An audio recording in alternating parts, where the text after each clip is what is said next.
মানে আজি যিখন চাৰ্জশ্বিট দিছে মই সেইখনক জুবিনদাৰ মৃত্যুৰ চাৰ্জশ্বিট বুলিয়ে গণ্য কৰা নাই।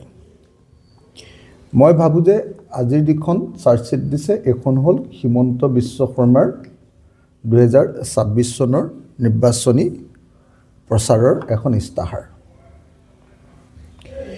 আজিলৈকে পৃথিৱীত মই যিমান চাৰ্জশ্বিট দেখিলোঁ এইখনেই প্ৰথম চাৰ্জশ্বিট যিখন চাৰ্জশ্বিটত আইঅ' বা তদন্তকাৰী বিষয়া বা CIO বা মুখ্য তদন্তকাৰী বিষয়া ঘটনা সংঘটিত হোৱা স্থানলৈ নোযোৱাকৈ দিয়া প্ৰথমখন পৃথিৱীৰ চাৰ্জশ্বিট।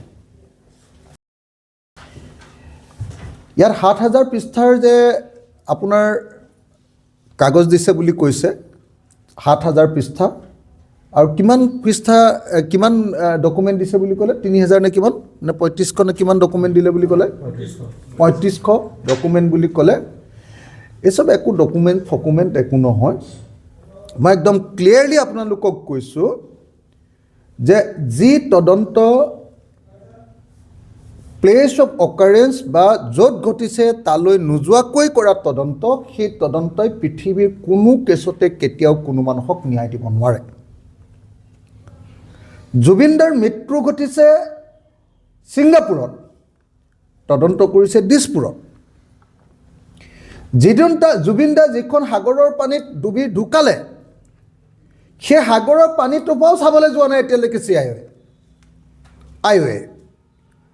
তাৰপিছত যদি হিমন্ত বিশ্ব শৰ্মাই কয় যে মই এখন বৰ সাংঘাতিক চাৰ্জশ্বিট দিছোঁ, তেতিয়াহ'লে মই ক'ম যে তেনেকুৱা চাৰ্জশ্বিট মই 1 ছেকেণ্ডত ডাষ্টবিনলৈ দলিয়াই পেলাম।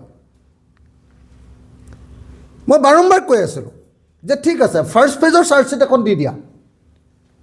ইয়াত তোমালোকে মটিভৰ ওপৰত চাৰ্জশ্বিটখন দি আছা যে কিয় হত্যাকাণ্ড হ'ল বুলি আগতে তোমালোকে নিজে ঠিক কৰি ল'লা যে হত্যাকাণ্ড হৈছে বুলি আমি দি দিম, আৰু কিয় হত্যাকাণ্ড হ'ল বুলি তোমালোকে পইচাৰ কেলেংকাৰী এটা বনাই ধুনীয়াকৈ তোমালোকে ঠিক আছে পইচাৰ কেলেংকাৰী হ'ব পাৰে তেনেকুৱা এটা তোমালোকে ডকুমেণ্ট বনাই ইয়াত দি দিছা। মোৰ সেইটোলৈকেও আপত্তি নাই যে কি কাৰণে হত্যাকাণ্ড হ'ল তাৰ মটিভটোৰ ওপৰত এখন চাৰ্জশ্বিট দিয়ক, কিন্তু হত্যাকাণ্ডটো কেনেকৈ সংঘটিত হ'ল, কোনে মাৰিলে, তাৰ কি পৰিস্থিতি, তাৰ ওপৰত যদি ষ্টেটমেণ্ট নাথাকে, তাৰ ওপৰত যদি এভিডেন্স তথ্য নাথাকে, আৰু তাৰ ওপৰত যদি ডকুমেণ্ট নাথাকে দলিল, তেতিয়াহ'লে সেই তদন্ত এটা শূন্য তদন্ত, শূন্যত গদা ঘূৰোৱা এটা তদন্তৰ বাহিৰে আন একো নহয়। গতিকে CID বা SITয়ে যোৱা 88টা দিন নহয়, কেইটা দিন, 84টা দিনত অকল শূন্যত গদা ঘূৰালে।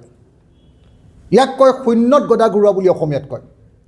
শূন্যত গদা ঘূৰালে। একবাৰৰ কাৰণেও তেওঁলোকে প্লেচ অফ অকাৰেঞ্চ বা য'ত ঘটনা ঘটিছে তাত গৈ তদন্ত কৰিবৰ কাৰণে কোনো ব্যৱস্থা নল'লে। নাম্বাৰ 1।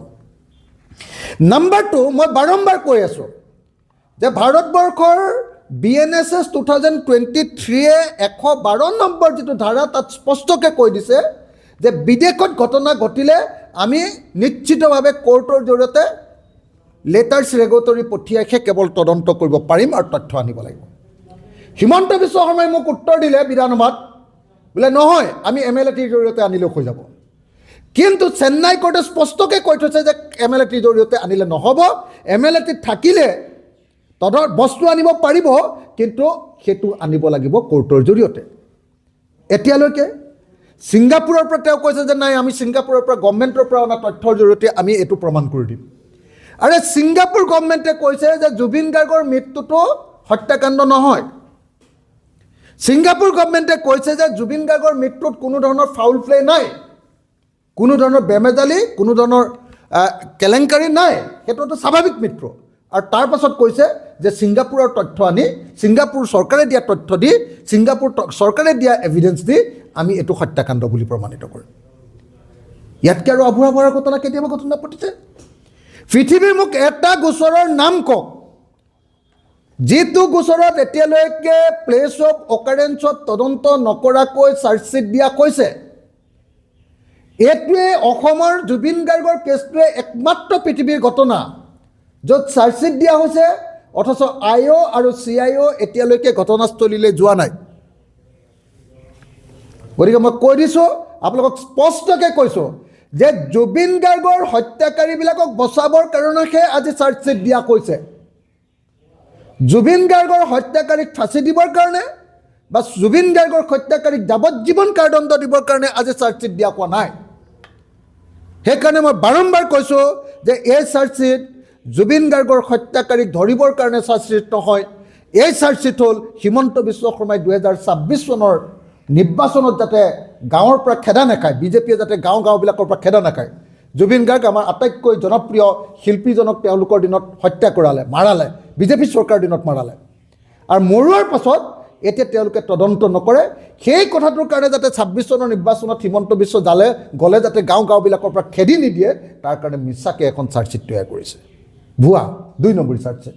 মই সেইকাৰণে বাৰম্বাৰ কৈছিলোঁ যে এখন চাৰ্জশ্বিট নাম্বাৰ পাৰ্ট 1 হ'লে মানে হৈ যাব, তেতিয়াহ'লে পাৰ্ট 2 পাৰ্ট 3 বেলেগ বেলেগ একদম অৰিজিনেল বস্তুবিলাক দি দিব পাৰিব।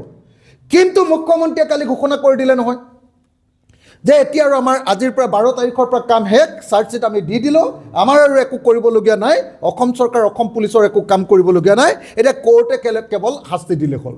আৰে তুমি এখন ফটোৱা কাগজ এখন দি দিবা আৰু তাৰ ওপৰত কোৰ্টে কেনেকৈ শাস্তি দিব?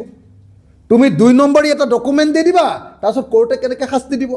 তাৰপিছত কোৰ্টক ন্যায় দিব বুলি কোৱাটো আৰু ৱালত মাথা মাৰি দিয়াটো একেটাই কাহিনী। মোক ন্যায় লাগে বুলি মই যদি ৱালত মাথা মাৰি দিওঁ, অথচ ন্যায়ৰ কাৰণে মই কোনো কাম কৰা নাই, কিবা কাম আছে নেকি কওক?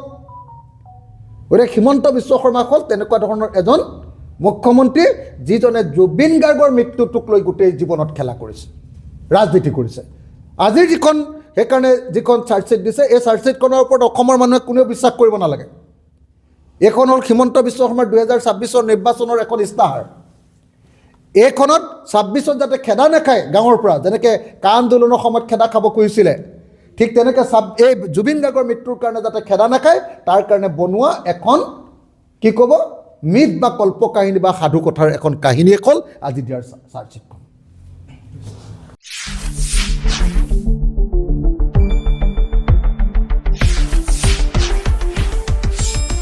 শুদ্ধ আৰু বিস্তৃত বাতৰিৰ বাবে চাই থাকক নিউজ ডেস্ক ৰিপৰ্ট।